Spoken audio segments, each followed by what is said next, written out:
What you think you know about the room you are sitting in right now is a beautifully constructed illusion. For centuries, we physicists told you that space is just a vast, continuous emptiness, a quiet cosmic stage where stars, planets, and galaxies play out their drama.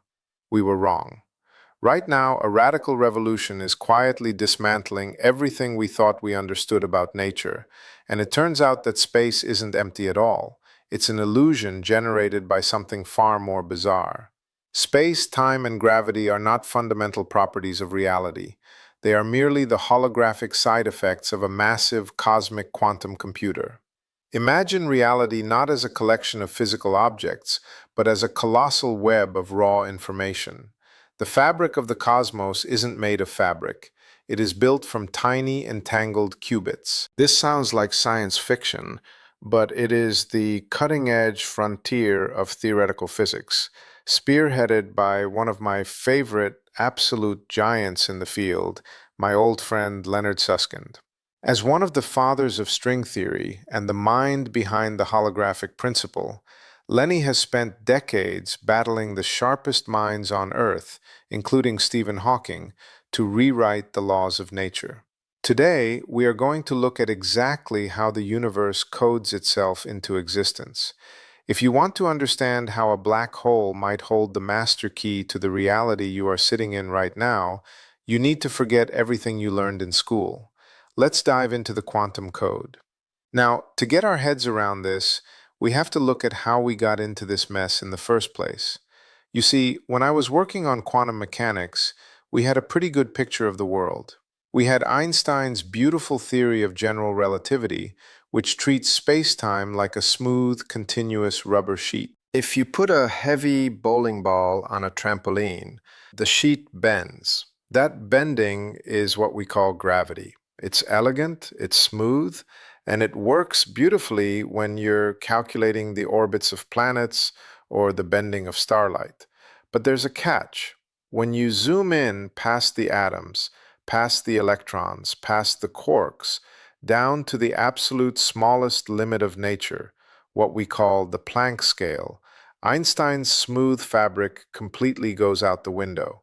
It doesn't just tear, it dissolves into a violent, boiling, chaotic foam of quantum probabilities.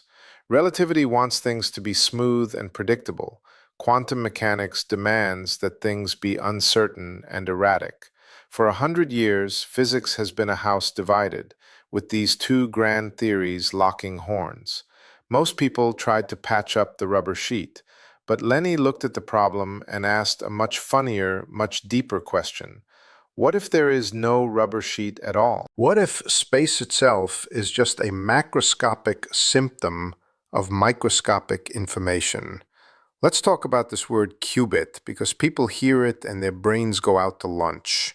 In a regular computer, like the one you use to watch videos, information is binary. It's made of bits. A bit is a little switch that can be either a 0 or a 1, off or on. Every photo, every video, every pixel is just a massive combination of these zeros and ones. But nature doesn't play with regular bits. Nature plays with quantum bits or qubits. A qubit isn't just a switch that is either up or down. Because of a wonderful, crazy phenomenon called superposition, a qubit can be in a state of 0, 1, or both zeros and ones at the same time. It's only when you look at it, when you measure it, that it's forced to make up its mind and pick a side. Now, I know what you're thinking because I know how human beings think. You hear qubits and quantum computing, and you immediately think, Feynman is telling me we live in the Matrix. We are just digital avatars inside an alien software program. No, let's nip that in the bud right now. That is a terrible misconception. The universe isn't a simulation running on a computer. The universe is the quantum system. Information isn't a piece of software written by a programmer sitting in another dimension. Information is a fundamental physical property of nature, just like mass, electric charge, or energy. When we say space is made of qubits, we aren't saying it's fake. We are saying it's made of information. To see how information builds space, You have to understand the weirdest trick in the quantum playbook, entanglement. Einstein called it spooky action at a distance, and it worried him deeply, but it's completely real. Imagine you have two particles and you entangle them. They become so deeply intertwined that they lose their individual identities. If you put one particle in your pocket and take the other one to the opposite side of the galaxy, they remain instantly connected. If you tickle the particle in your pocket, the one across the galaxy wiggles at the exact same fraction of a second. It seems to defy the speed of light, but it doesn't, because no signal is traveling through space. It's as if the two particles are still right next to each other in some deeper, hidden way.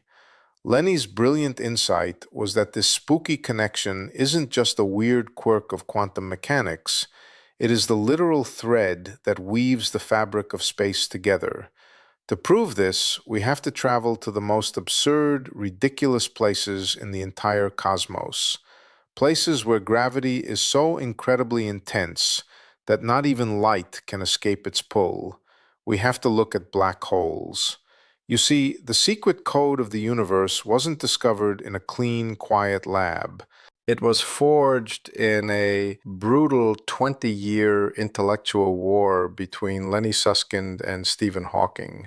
It was called the Black Hole War, and the prize was nothing less than the survival of reality itself.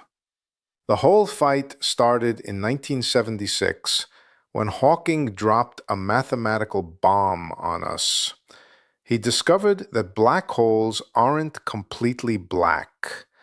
Because of strange quantum jitters right at the edge of the black hole, a boundary we call the event horizon, black holes slowly leak radiation over trillions of years. This is called Hawking radiation. Because they leak, they lose mass, and eventually they completely evaporate. They just vanish from the universe. Now, that sounds fine on the surface, but Hawking pointed out a terrifying paradox. If you throw something into a black hole, say my favorite notebook full of physics equations, and that black hole completely evaporates into random generic heat radiation, then the information inside my notebook is permanently erased from existence. It doesn't just burn, it ceases to have ever existed anywhere. To a sensible person, this might sound like a bunch of professors arguing about nothing, but to a quantum physicist, it was an absolute disaster. The most sacred rule in quantum mechanics is something we call unitarity. In plain terms, it means that information can never be destroyed. If you burn a book in your fireplace, the information isn't lost. If you were clever enough to measure every single atom of smoke, every speck of ash, and every photon of light bouncing off the flames, you could run the laws of physics backward like a movie tape and perfectly reconstruct every word in that book. The past is always hard-coded into the present. But Hawking was saying that black holes were a cosmic delete key that permanently wiped the hard drive of the universe. If Hawking was right, quantum mechanics was completely wrong, and the foundation of all modern science would collapse into a heap of nonsense. When Lenny heard Hawking present this idea, he felt a visceral sense of dread. He knew Hawking was a brilliant guy, but he knew in his bones that nature couldn't be that sloppy. He spent the next 2 decades obsessed trying to find the loophole in Hawking's math. He had to save information, and in doing so, he accidentally cracked open the master key to space itself. Lenny's grand breakthrough came when he stopped looking at what happens inside the black hole and started looking at what happens on the outside. Imagine we have an astronaut named Bob, and poor Bob decides to jump into a black hole. From Bob's point of view, he sails right through the event horizon, feeling perfectly fine, until he gets closer to the center and gets stretched out like spaghetti. But from our point of view, watching safely from far away, we see something totally different. Because gravity warps time, as Bob gets closer to the event horizon, he appears to slow down. He gets flatter and flatter, spreading out across the outer surface of the black hole like hot wax. To us outside observers, Bob never actually falls in.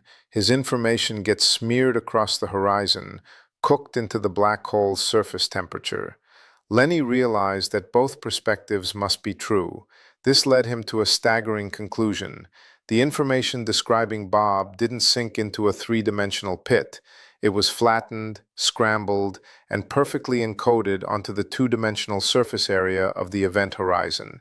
Think of it like a filing cabinet. The storage capacity of a black hole isn't determined by its three-dimensional volume, but by its two-dimensional surface area.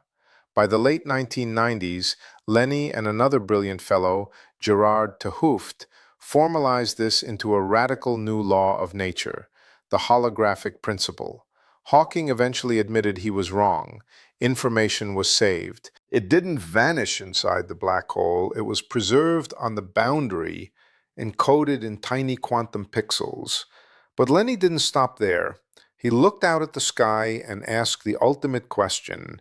If a three-dimensional black hole can be completely and perfectly described by two-dimensional quantum information stored on its outer boundary, what about our entire universe? What if the three-dimensional space you are sitting in right now is just an illusion? What if everything we see, feel, and experience is nothing more than a holographic projection generated by the complex interaction of tiny entangled qubits situated on a massive, distant, two-dimensional boundary at the very edge of the cosmos?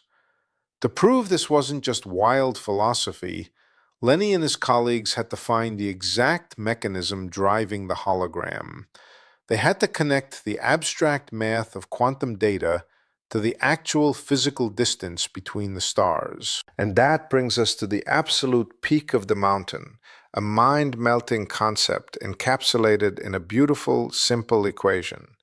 ER equals EPR.